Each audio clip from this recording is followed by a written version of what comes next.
Karen complained about Barista's look, then threw coffee at them. The coffee shop buzzed with the morning rush, a symphony of steaming espresso machines and murmured orders. Karen strode in, her purse swinging like a weapon, her eyes already scanning for something to criticize. By the time she reached the counter, her lips were pursed, ready to unleash a storm.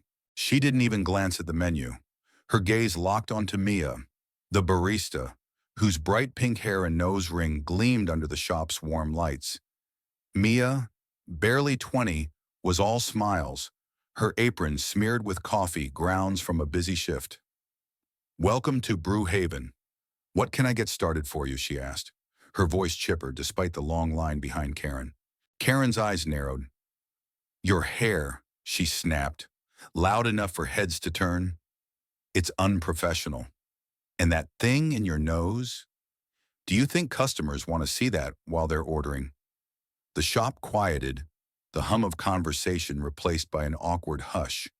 Mia's smile faltered, but she kept her composure. "Ma'am, I'm happy to take your order.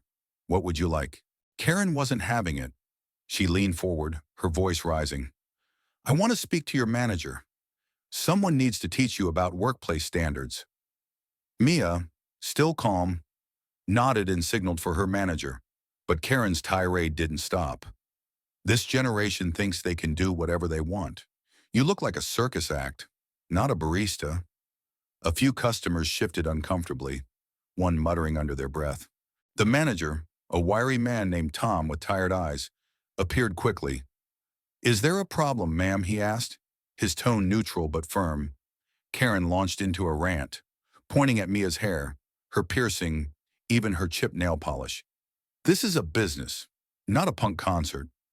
I come here for coffee, not to be served by someone who looks like they crawled out of a dumpster." Tom's jaw tightened, but he stayed professional. "Ma'am, Mia's appearance meets our dress code, and she's one of our best."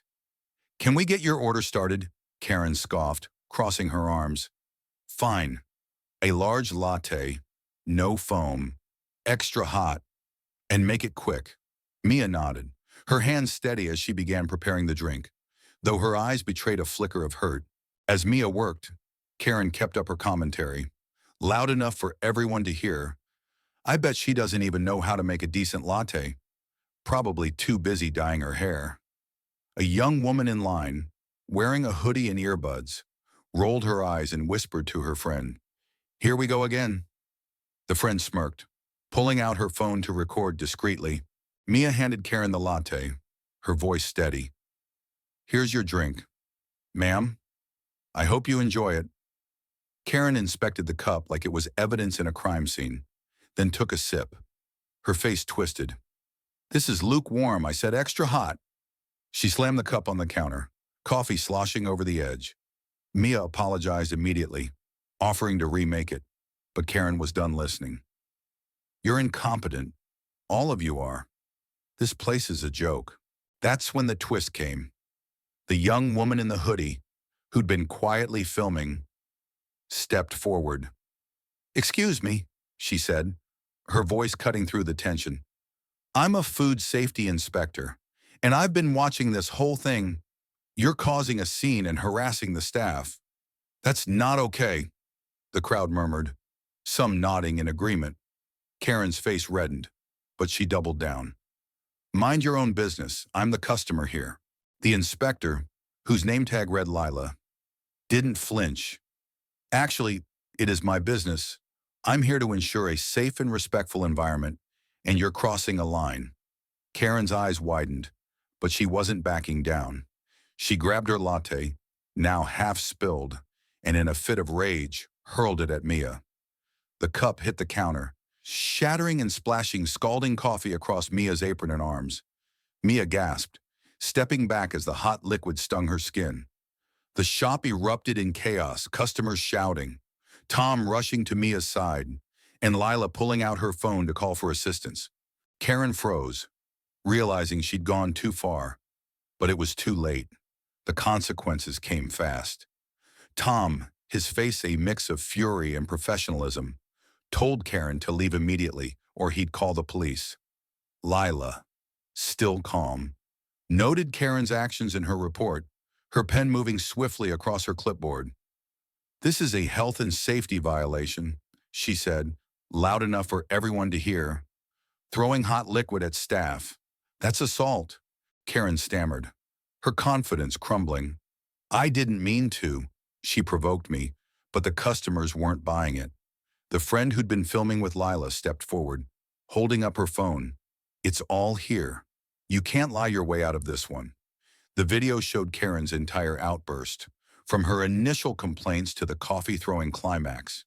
The crowd's murmurs turned to outright disapproval, some calling out, "Get out and leave her alone." Mia, still shaken, was led to the back by a co-worker to clean up and check for burns. Tom took charge, escorting Karen toward the door as she protested weakly. "This is outrageous. I'm never coming back." Tom's response was cold. "Good. You're banned." The door swung shut behind her, and the shop let out a collective breath. But the story didn't end there. Lila, the inspector, stayed to interview witnesses, her report detailing Karen's behavior as a public disturbance. The video, posted online by the friend, went viral within hours, racking up thousands of views and comments condemning Karen's actions. By evening, local news outlets had picked up the story, with headlines like "Customers' Coffee Throwing Tantrum Sparks Outrage." Karen's face was blurred, but her name overheard by a customer spread like wildfire. Mia, meanwhile, became an unexpected hero. Customers started a crowdfunding campaign to support her, raising thousands to cover medical costs for minor burns and to thank her for her grace under pressure. The coffee shop, Brew Haven, issued a statement praising Mia's professionalism and announcing new staff protection policies. Tom personally ensured Mia took time off to recover, with full pay. Karen, on the other hand, faced a bitter reckoning. The viral video led to her identification, and her employer, a local real estate firm, received dozens of complaints. By the next day, she was called into HR. Her actions, they said, violated their code of conduct, and her termination was swift. Social media piled on, with memes and hashtags like "Chanka Karen throws," "coffee trending" for days. Karen tried to defend herself online, claiming she was having a bad day, but the internet was merciless. Her apology, posted a week later, was drowned out by screenshots of her earlier rants. Months later, Mia was back at work, her pink hair brighter than ever. The shop had a new chalkboard sign by the counter, reading, "Respect brews better coffee." Customers often left tips with notes praising her resilience. Karen, meanwhile, faded into obscurity, her name a cautionary tale in the community.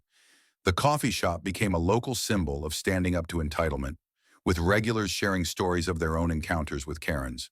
What do you think? Was Karen's outburst just a bad moment, or did she deserve the consequences? Share your thoughts. Let's talk about what's right and wrong here.